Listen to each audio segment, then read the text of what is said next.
Join किया school Tando Ghulam Hussain, उस वक्त स्कूल की कंडीशन मतलब इस तरह नहीं थी जैसे अभी आपने देखी। डिमोलिश क्लासेस थी, इनरोलमेंट बहुत कम थी, सिटिंग अरेंजमेंट नहीं थी, बच्चों में कॉन्फिडेंस नहीं था। इन 9 साल के अंदर अल्हम्दुलिल्लाह पहले इंफ्रास्ट्रक्चर बेहतर किया, पेरेंट्स का माइंडसेट चेंज किया। उस वक्त थोड़े नए थे, जज्बा ज़्यादा था, चीज़ें थोड़ी नई थी, काम करना था, डिपार्टमेंट में आके थोड़ा चेंज लेकर आना था, एज ए चेंज एजेंट काम करना था। तो वो सारी जर्नी के अंदर मेरी टीचर्स ने मुझे बहुत सपोर्ट किया।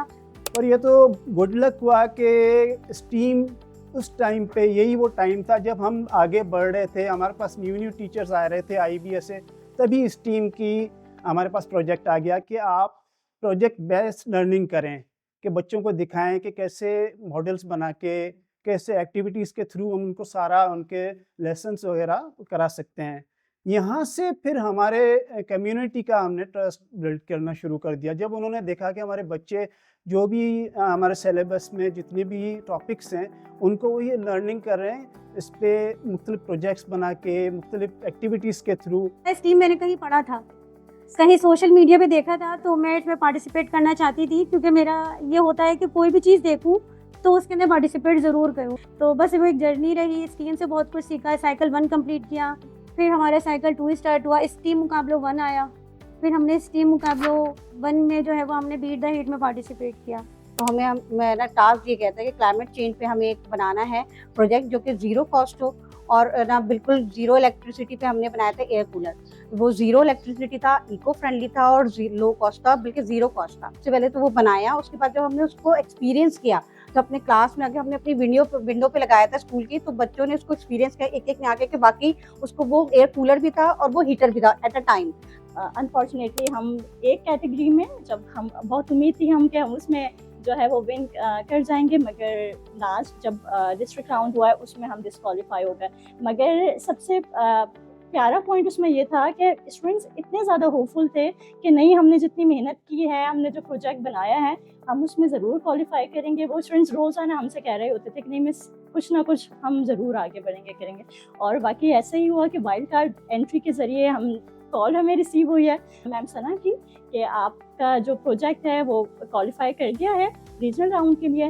दैन हम वहाँ पे गए, वहाँ पे भी हमें होप्स तो नहीं थी क्योंकि वाइल्ड कार्ड एंट्री के ज़रिए हम गए थे वहाँ पे, मगर जब हम जीते हैं वहाँ पे सेकंड प्राइज़, तो वो बहुत ज़्यादा जो है वो बहुत एक खुशी का मूवमेंट था हम सबके लिए। बच्चे जो हमारे गोट के हैं, आज से पहले गोट से बाहर गए ही नहीं थे।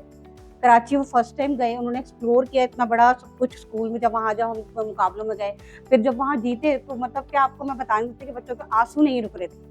उसके बाद जब सेकंड स्टीम मुकाबला हुआ तो हमसे ज़्यादा स्टूडेंट्स जो है वो एक्साइटेड थे कि हमने ज़रूर इस पार्टिसिपेट करना है तमाम कैटेगरीज में, और वो इतने ज़्यादा होपफुल थे कि अब हम इस दफ़ा हम तमाम कैटेगरीज में विन करेंगे।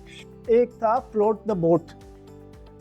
आप देखें, हर साल नहीं तो कम से कम हर दूसरे साल क्लाइमेट चेंज की वजह से हमारे यहाँ फ्लड्स आते हैं। थोड़ा ही करीब खैरपुर नाथन शाह है, हर साल डूबता है। तो यहाँ कुछ बच्चे मैं जानता हूँ जिनके रिश्तेदार खैरपुर नाथन शाह में रहते हैं। जब हमने देखा कि यार इस तरीके से भी बोट्स बना सकते हैं घर के अंदर के इस्तेमाल की चीज़ों से, मुझे बहुत पसंद आई थी वो एक्टिविटी। जबकि हम उसमें विन नहीं कर पाए थे, लेकिन स्टीम कितने आइडियाज़ दे रहा है हमें कि आप क्या क्या कर सकते हैं। उस चीज़ ने मुझे बहुत मुतासिर किया कि यही बच्चे अब जाएंगे जिनके खैरपुर नाथन शाह में रिलेटिव्स हैं, वो जाके बताएंगे कि भाई आपने परेशान नहीं होना है, घरों में बहुत सारी चीज़ें पड़ी हुई थी, इवन बॉटल्स हैं और बहुत सारी चीज़ें हैं, उनको आप करके फ़िलहाल अपनी जान तो बचाएं, महफूज इलाके में तो जाएं। तो ये चीज़ें, इन चीज़ों ने बहुत मुझे मुतासिर किया। इस चीज़ का बच्चों पे बहुत इम्पैक्ट पड़ा। फिर बच्चों ने स्टीम मुकाबलों में जो जीते हैं, विन किया है, चाहे वो डिस्ट्रिक्ट में हो चाहे प्रोविंस में हो, तो भी मोहल्ले में तो ये बातें फैलती हैं। यहाँ पर कम्युनिटी आपस में बहुत उनका ताल्लुक है। जब हमारा सेकंड राउंड स्टार्ट हुआ तो उसमें हमारे पास आया एक टीचर गेम डिज़ाइन, तो फिर मुझे मैथ्स के गेम डिज़ाइन करना था, तो फिर उसमें बच्चों की इन्वॉल्वेशन हुई। जब मैंने गेम डिज़ाइन किया तो उन बच्चों ने जब उसको प्ले करा तो उनको बहुत मज़ा आने लगा। ना सिर्फ हम सिर्फ प्रैक्टिकल वर्क नहीं कर सकते, बल्कि हम गेम के थ्रू भी मैथ्स को समझ सकते हैं, तो उनको ये बहुत अच्छा समझ में आना शुरू हुआ।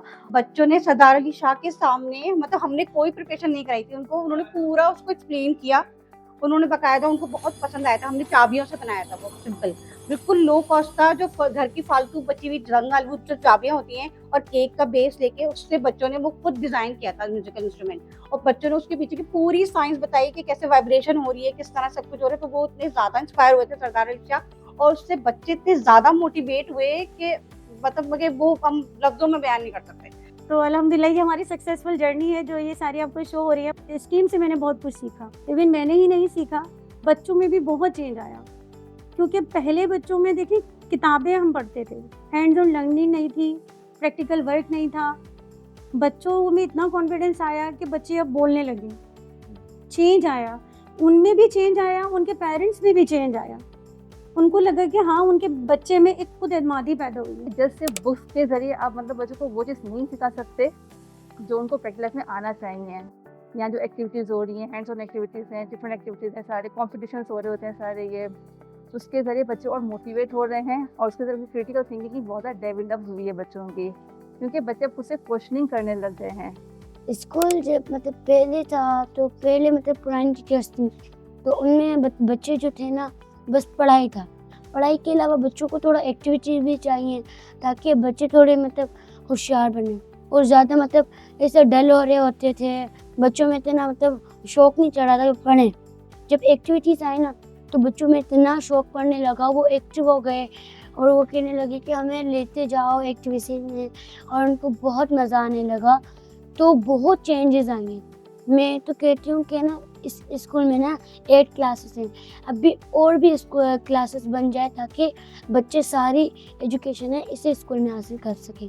हमारे जो स्कूल है ना पहले ऐसा नहीं था, ऐसा कुछ नहीं था, लेकिन जब टीचर्स जब स्कीम आया तो हमारे जो है स्कीम की वजह से हम इतना एक्टिव हो गए कि बस हम हर टीचर से यही कहते थे कि हमें एक्टिविटी करने। अब वो आते हैं एक्टिविटीज करने के लिए, हमें रोज कोई ना कोई एक्टिविटी, जब क्लास जाते हैं तो सबसे पहले क्वेश्चन बच्चों का होता है आज कौन सी एक्टिविटी करनी है, वैसे हम कब करेंगे एक्टिविटी, आज हमने कौन सा टॉपिक पढ़ना है। फिर पहले से पूछ कर जाते हैं घर पे, क्योंकि हमने एक व्हाट्सएप पे ग्रुप बनाए हुए बच्चों के, तो हम जब है कोई भी टॉपिक पढ़ाते हैं, कोई भी टीचर, चाहे वो इंग्लिश टीचर हो, चाहे मैथ्स टीचर हो, चाहे साइंस टीचर, हम पहले से बच्चों को एक कोई वीडियो से रिलेटेड कोई बच्चों को ग्रुप में भेजते हैं, आर्ट से रिलेटेड भेजते हैं, ताकि बच्चे पहले से ही उसके बारे में इन्फॉर्म हो या पढ़कर आए, फिर वो आके हमें क्वेश्चनिंग करते हैं क्लास में। उससे भी बहुत अच्छा बच्चों में है ना इम्प्रूवमेंट आई है। तो अटेंडेंस तो उनकी इसलिए अच्छी होती है, कोई बच्चा एक्सीडेंट होता है तो पता है ग्रुप में पता चल गया है कि ये टॉपिक है तो वो उसने कल आना ही आना है, बाकायदा एप्लीकेशन लिख के बोल रहे मीन्स हमें आपकी टॉपिक आज नहीं पढ़ाइएगा, हम जाना है कहीं तो आप ये थोड़े दिन डिले कर दें, ये एक्टिविटी थोड़े दिन डिले करते हैं, हमने पार्टिसिपेट करना है इसमें। उसके बाद फिर हमने जब ये एक्टिविटीज हम करते हैं, हम लेवल करते हैं, बच्चे एक्साइटेड होते हैं कि अच्छा अब कौन से लेवल पे हम चल रहे हैं, अब हमने क्या करना है। आर्ट की एक्टिविटीज पे इतने ज्यादा बच्चों ने एक्सपीरियंस किया कि हमने जो है एक दफा मैं बच्चों को बिल्कुल लॉन में ले गई ना, गार्डन में हमारे स्कूल के, मैंने कहा आपके जो है ना जितने भी ये पत्ते नीचे गिरे हुए हैं ना इन सबको उठाइए, और फिर उससे उन्होंने आर्ट बच्चों ने क्रिएट किया था, जो पत्ते पड़े हुए थे, तो उससे मतलब क्या अब वो हर चीज को एक डिफरेंट तरीके से देखते हैं, उनको उसमें साइंस नजर आ रही होती है, उनको उसमें टेक्नोलॉजी नजर आ रही होती है, उसमें इंजीनियरिंग नजर आ रही होती है, उसमें आर्ट नजर आ रहा होता है, वो खुद हमें बताते हैं कि इस चीज में क्या है। टीचर जो है ना हमारी सबसे पहले, उससे हमने बहुत ज्यादा कॉन्सेप्ट क्लियर होते हैं, फिर हम आइडियाज शेयर करते हैं सब बैठ के टीचर्स आपस में, मैं अपना आइडिया शेयर करती हूँ तो उनके आइडियाज देती हूँ, फिर वो सब मिक्स करके फिर मैं लेसन प्लान करती हूँ, फिर लेसन प्लान करके फिर जो है ना उसके बाद हम स्टोरी टेलिंग करते हैं, उसमें तो मैं आपको बता नहीं सकती कि इतना मजा आता है। बच्चे इतने ज्यादा जो इंटरेस्टिंग लेते हैं इंटरेस्ट उसमें कि वो कहते हैं कि बस हमने स्टोरी सुननी है। उनको एक डे हमने बनाया हुआ है कि हम ज़्यादातर स्टोरी टेलिंग उसी दिन रखते हैं, अपनी सारी जो हमारी जो एक्टिविटीज कैरी ऑन हो रही होती है, तो उसके साथ जब हम स्टोरी टेलिंग करते हैं, तो अभी जो मेरी रिसेंटली स्टोरी टेलिंग है एनिमल सेल और प्लांट सेल की, वो पब्लिक भी हुई है तो रिसेंटली, तो वो उसमें बहुत अच्छा हम लोगों ने वो किया था कि प्लांट सेल को एनिमल सेल को कैसे हमने कैटेगराइज किया है। तो उसके बाद बच्चों ने खुद एक्टिविटी डिजाइन की, बच्चों ने खुद वो ना डो से वो ना उसके जो ऑर्गेनेल्स है वो बनाए और फिर उसको प्लेस आउट किया और फिर उसके बारे में उन्होंने खुद बताया। मैं उनके साथ एज अ गाइड और एज अ फैसिलिटेटर काम करती हूँ, उनसे फैसिलिटेट करती हूँ सिर्फ कि ये अपने करना है और अब कैसे करना है आप बताओ। फिर वो लोग मुझे बताते हैं, आइडियाज देते हैं कि हम ऐसे भी एक्टिविटीज कर सकते हैं, हम ऐसे भी एक्टिविटीज कर सकते हैं। तो जो मेजर डिफरेंस जो हमने फील किया था वो ये कि जब हम किसी भी इवन प्रेजेंटेशन के लिए भी स्टूडेंट्स को बुला रहे होते थे कि आप आएँ फ्रंट पे और आप कोई भी टॉपिक प्रेजेंट करें, तो बच्चे आने के लिए तैयार नहीं होते थे, इवन कि वो अपनी प्लेसेस से उठने के लिए तैयार नहीं होते थे। इवन उनको अपनी जगह पे भी कहा जाए कि आप अपनी प्लेस पे खड़े होके ही थोड़ा सा उस टॉपिक को एक्सप्लेन कर दें, तो वो कॉन्फिडेंस बच्चों के अंदर नहीं था। और हम भी जब पढ़ा रहे होते थे तो हम बहुत कंफ्यूज होते थे कि हम डिलीवर कर पा रहे हैं या नहीं कर पा रहे हैं, या बच्चे उस चीज़ को कैच कर पा रहे हैं या नहीं, क्योंकि हमें वो फीडबैक नहीं मिल रहा होता था। तो स्टीम के बाद जब 2023 में जब स्टीम आया है, उसके बाद अब हमें बच्चे सिखा रहे होते हैं, ठीक है, हमें बच्चे बता रहे होते हैं कि मिस इस टॉपिक को आप इस तरह भी कर सकते थे। अब इस टॉपिक को हम अगर इस तरह करें तो ये और ज़्यादा अच्छे तरीके से हो सकता है। तो ये और अब हमें कंट्रोल करना, थोड़ा सा मैनेज करना मुश्किल हो जाता है बच्चों को कि 1 बाय 1 आपने आना है, सबने उठकर नहीं आना है। और सबका ये होता है सब बच्चों का कि नहीं, हमने पार्टिसिपेट करना है, आपने इस वाले चैलेंज में इनको लिया था तो इस वाली स्टीम एक्टिविटी में आपने मुझे लेना है। तो ये बच्चों की एक क्यूरियोसिटी देख के, बच्चों की एक एक्साइटमेंट देख के अब बहुत अच्छा लगता है और बहुत मेजर डिफरेंस फील होता है कि कहाँ से कहाँ तक की जर्नी हमने तय की है और कितनी खूबसूरत तरीके से की है। सर, सबसे मेजर, हम भी जब छोटे थे तो हमारे पास भी 2 ही जो है वो प्रोफेशंस होते थे, तो हमने डॉक्टर बनना है, हमने इंजीनियर बनना है। मगर अब जब ये सफ़ीर जो एक कहना चाहिए कैटेगरी है, जो हम सफ़ीर सेशंस करवाते हैं और आते हैं, अब बच्चों को जब पता चल रहा है कि इतनी सारी फील्ड्स हैं और इतनी सारी फील्ड में कितना इंटरेस्टिंग काम हो रहा है, कितनी इंटरेस्टिंग वो फील्ड्स हैं, तो बच्चे अब उससे डॉक्टर्स एंड इंजीनियर, जाहिर सी बात है उसका एक अपना चार्म है, जो बच्चों के एक एम्बिशन है वो तो रहेंगे और जो बनना चाहते हैं, मगर इसके अलावा भी एक उनका एक्सपोजर होना चाहिए डिफरेंट फील्ड्स की तरफ ना, वो इस टीम ने करवाया। ठीक है, अब बच्चे हम वो बहुत ट्रेडिशनल वे में, उन्हें चाहे प्रोसेस पता हो या ना पता हो कि हमने कहाँ तक कैसे मेडिकल तक जाना है, मगर अब उन्हें डिफरेंट फील्ड्स का उन्हें पता है कि हम ये भी परस्यू कर सकते हैं, हम ये भी परस्यू कर सकते हैं। और हमसे पूछ रहे होते हैं कि अगर हम इस तरफ जाना चाहते हैं तो आप हमें बताएं कि हम किस किस तरीके से जा सकते हैं। इवन बहुत दफ़ा तो बच्चे रिक्वेस्ट कर रहे होते हैं जब सफ़ीर आते हैं कि आप हमें इनका नंबर हमें दे दें, हमें आगे जो है अगर कोई हेल्प चाहिए तो हम इनसे पूछ लेंगे, कर लेंगे। तो ये तो बहुत मेजर डिफरेंस हमने फील किया है। बच्चों को सिखाया है कि किस तरह से आप इवन छोटी छोटी स्किल्स के थ्रू आप अर्न भी कर सकते हैं। तो बच्चे, आपको पता है, उस तरफ बहुत रुझान होता है बच्चों का कि हाँ ठीक है, हम AI के ज़रिए हम ये कार्ड्स बना सकते हैं, हम इनको सेल कर सकते हैं। तो वो उस चीज़ को देखते हुए फिर बच्चों ने उसके बाद हमसे खुद भी, और इसमें कुछ बच्चे हैं, अलीज़ा का मैं नेम लेना चाहूँगी, अलीज़ा का, अरीबा का और ज़ैनब, ये वो बच्चे हैं जिन्होंने उसके बाद अपने कैनवा पे कार्ड्स अपने बनाना शुरू किए और उसको सेल करना स्टार्ट किया। डिफरेंट प्रोफेशन से हमारे पास आए हैं। तो फीस तो बच्चों को ये होता है कि अच्छा, कुछ तो ज़्यादातर बच्चों को पता ही नहीं होता कि फिजियोथेरेपिस्ट, तो बच्चों को पता ही नहीं था कि ये भी एक प्रोफेशन है और वो एज अ डॉक्टर ही ना मान जाते हैं, तो उनको नहीं पता थी ये बात। तो वो उस पे भी वो आए। अब बच्चे बिल्कुल डिफरेंट होते हैं। आपने देखा होगा हमारा AI का बोर्ड बना हुआ है हमारे क्लास 8 में, वहाँ बच्चों ने खुद से डिफरेंट है, कोई टीचर है, कोई फिजियोथेरेपिस्ट है, बच्चों ने AI पे अपनी कुछ पिक्चर्स बनाई हैं कि हम ये बनना चाहते हैं, और वो बिल्कुल डॉक्टर और टीचर्स और है ना इंजीनियर से डिफरेंट है सारे। इसी तरह भी सफ़ीर सेशन हुआ था जिसमें मैं और मेरे हस्बैंड आए थे। मेरे हस्बैंड की ना यहाँ पर इधर ही स्कूल के करीब ही बीफ शॉप है, तो मीट का जो काम होता है उसी हवाले से हम लोग यहाँ पर आए थे। हमने सफ़ीर सेशन किया, बहुत मज़ा आया, मेरे हस्बैंड को भी बहुत मज़ा आया। फिर तो बच्चों को एक्टिविटीज़ करते हुए देखते थे, फिर जब खुद एक्टिविटी करके गए तो उन्हें बहुत अच्छा लगा कि उन्हें बुलाया गया, उन्हें अप्रिशिएट भी किया गया और उन्हें भी सिखाने को कुछ मिला। उन्हें खुद पता चला जब उन्होंने रिसर्च की कि ये जो उनका प्रोफेशन है ये साइंस से किस तरह रिलेटेड है। पहले उन्हें नहीं पता था, फिर जब उन्होंने इस पर रिसर्च की, थोड़ा देखा कि हाँ ये साइंस से किस तरह से होता है, तो फिर उन्हें आकर यहाँ पर बताने में बहुत मज़ा आया। बच्चों से एक्टिविटी करवाई, उसमें भी उन्हें बहुत मज़ा आया और उन्हें लगा कि हमारे बच्चे वाकई सही मायनों में कुछ सीख रहे हैं। जो पहले रोट लर्निंग होती थी, रोट लर्निंग को छोड़ के अब स्मार्टली और ना सोच कर बच्चे पढ़ते हैं। और क्यों उनका सबसे पहले सवाल होता है मैथ्स में खासतौर पर कि हम ये क्यों पढ़।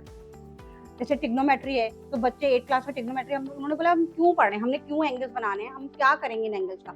तो मैंने उनको ये बताया कि बेटा डायरेक्शंस, जब हम डायरेक्शंस चाहते हैं तो हम एंगल जितने भी होते हैं, नेविगेशन सिस्टम होता है, तो उसमें ज़्यादातर सब एंगुलर सिस्टम पे काम करते हैं। तो उनको ये इंटरेस्ट पैदा हुआ कि हमने प्लेन उड़ाना है, हमने ऐसा पायलट बनना है, हमने शिप चलानी है, नेवी में जाना है। तो बहुत सारे बच्चे ऐसे थे जिनको एयरफोर्स में जाना है, क्योंकि ये नहीं पता कि वहाँ क्या पढ़ना है। तो उन्होंने इतने इंटरेस्ट से वो मैथ्स का सब्जेक्ट जो चैप्टर है ट्रिग्नोमेट्री पढ़ा कि हाँ हमें एंगल्स क्यों मालूम करने। तो वो क्यों का सवाल जो था वो पहले नहीं होता था।